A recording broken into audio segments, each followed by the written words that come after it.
viewers, welcome to my channel EC60. இன்னைக்கு Tamil Nadu syllabus standard 12 ஓட chapter 7 example number 7.17 பார்க்கலாம். ரெண்டு கர்வ் கொடுத்துட்டாங்க. இது வந்து ஆர்த்தோகோனலா கட் பண்ணுது அப்படின்னு சொல்லிட்டு ஷோ தட் அப்படின்னு சொல்லி கேட்டிருக்காங்க. இப்போ இந்த ரெண்டு கர்வும் இன்டர்செக்ட் ஆகிற பாயிண்ட்டை x0, y0ன்னு எடுத்துக்கலாம்.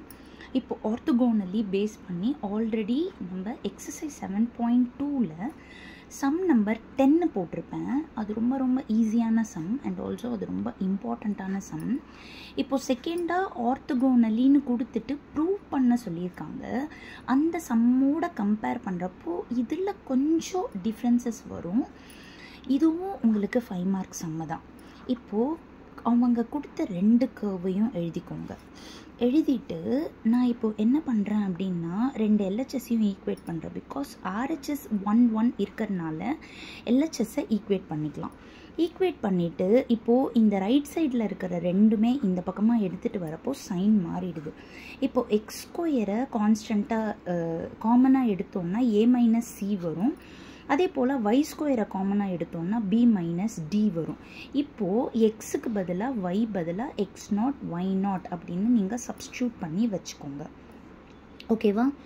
இப்போது அடுத்தது நம்ம வந்து ஸ்லோப் கண்டுபிடிக்க போகிறோம். ஃபஸ்ட்டு ஈக்குவேஷனை எழுதி இதை டிஃப்ரென்ஷியேட் பண்ணுறோம். a வந்து கான்ஸ்டன்ட், எக்ஸ் ஸ்கொயரை டிஃப்ரென்ஷியேட் பண்ணால் 2x ப்ளஸ் b வந்துட்டு கான்ஸ்டன்ட். y ஸ்கொயரை டிஃப்ரென்ஷியேட் பண்ணணுன்னா 2y திரும்ப y பண்ணுறப்போ dy/dx ஈக்குவல் டு 1 டிஃப்ரென்ஷியேட் பண்ணால் 0. இப்போ இதில் dy/dxை கார்னர் பண்ணணும். அப்போது ஃபஸ்ட்டு 2ax அந்த பக்கமாக போகிறப்போ மைனஸ் ஆகிடுச்சு. 2by மல்டிப்ளையில் இருக்க அந்த பக்கமாக போகிறப்ப டிவைட் ஆகிடுது. 2 கேன்சல் ஆகிடுது.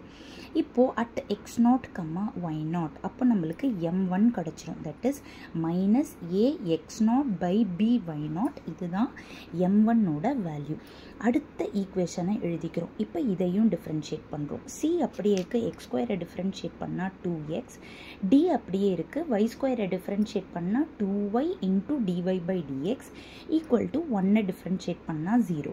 இதுலையும் dy/dxை கார்னர் பண்ணுறப்போ 2cx அந்த பக்கமாக போகிறப்ப மைனஸ் ஆகிடுது. மல்டிப்ளையில் இருக்கிற 2dy அந்த பக்கமாக போகிறப்ப டிவைட் ஆகிடுது. 2 கேன்சல் ஆகிடுது. இப்போது அட் x0, y0 போடுறப்ப நம்மளுக்கு m2 கிடச்சிரும். ஸோ எக்ஸுக்கு பதிலாக x0, yக்கு பதிலாக y0ன்னு போட்டுடுறேன். இப்போது சின்ஸ் ஆர்த்தோகோனல் கொடுத்துருக்காங்க, அப்போ m1ம் m2வும் மல்டிப்ளை பண்ணால் -1 வரும். இதுதான் கண்டிஷன்.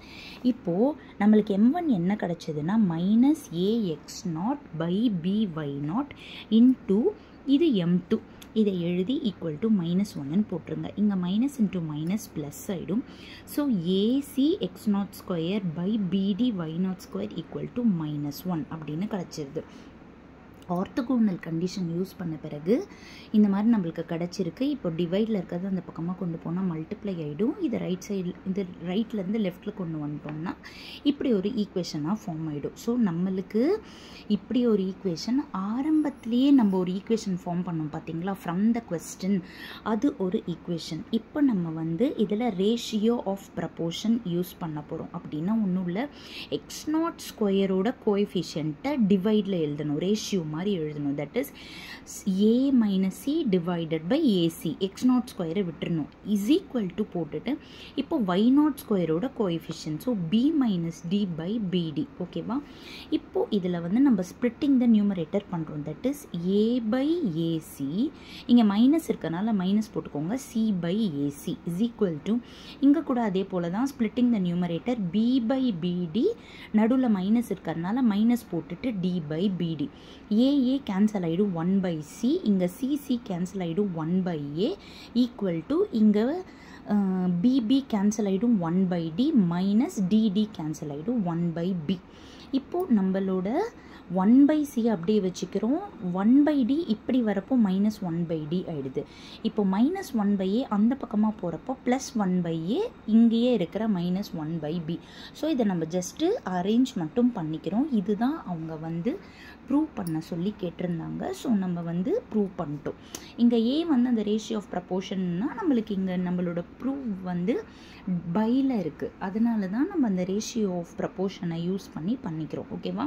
இதில் முக்கியமாக நீங்கள் ஞாபகம் வச்சுக்க வேண்டியது, இந்த ஈக்குவேஷனில் எக்ஸ் ஸ்கொயரையும் ஒய் ஸ்கொயரையும் காமனாக எடுத்து ஃபஸ்ட்டு ஒன்று கார்னர் பண்ணி வச்சுக்கிறோமா, அது ஒன்று ஞாபகம் வச்சுக்கணும். அதுக்கப்புறமா ஆர்த்தோகோனலோட கண்டிஷன் யூஸ் பண்ணி செகண்ட் ஈக்குவேஷனை ஃபார்ம் பண்ணிக்கிறோம். அந்த 2 ஈக்குவேஷனையும் ரேஷியோ ஆஃப் ப்ரப்போர்ஷன் பண்ணுறப்போ, ஸ்ப்ளிட்டிங் த நியூமரேட்டர் பண்ணுறப்போ தான் நம்மளுக்கு வந்து ப்ரூஃப் வந்து கம்ப்ளீட் ஆகும். ஸோ இதில் நடக்கிற ஸ்டெப்ஸ் என்ன அப்படின்றத நீங்கள் நல்லா ஸ்டெப் பை ஸ்டெப் பார்த்துக்கோங்க. ஸோ இது ஃபஸ்ட் பார்ட்டு. கொடுத்துருக்கிற ஈக்குவேஷனை வச்சு எக்ஸ் ஸ்கொயர் ஒய் ஸ்கொயரை காமனாக வச்சு பண்ணது. அடுத்தது ஃபஸ்ட் ஈக்குவேஷனை டிஃப்ரென்ஷியேட் பண்ணி x0 y0 சப்ஸ்டியூட் பண்ணி m1 கண்டுபிடிக்கிறது. அடுத்தது செகண்ட் ஈக்குவேஷனை டிஃப்ரென்ஷியேட் பண்ணி x0 y0 சப்ஸ்டியூட் பண்ணி m2 கண்டுபிடிக்கிறது.